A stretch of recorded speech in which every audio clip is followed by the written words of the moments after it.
This is the Kraus Core workstation sink. I have the 22-inch version here installed. It's a top mount sink. It's really nice quality, high quality stainless steel, incredible construction. You can tell it was really built well from the factory. I've been using it here for about 2 months now. It could actually use a washing, but it is a workstation sink, so I'm putting it to use. Let me go over some of the accessories it comes with.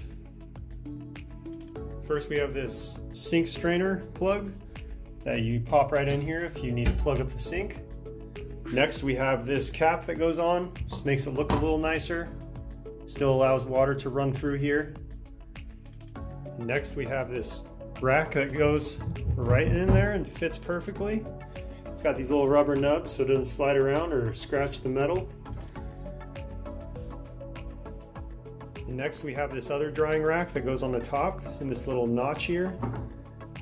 It's coated in rubber, but very solid feeling, stiff, so you could put quite a bit of weight on there. And then we have this cutting board that comes included, which is really nice quality. Drops right in there, fits with this drying rack. You also got this soap dispenser if you'd like. I'm not using it currently. So as you can see, this is a really nice, high quality, professional grade sink. Perfect for a laundry room, workstation, or kitchen. Beautiful appearance. Pretty simple installation as well.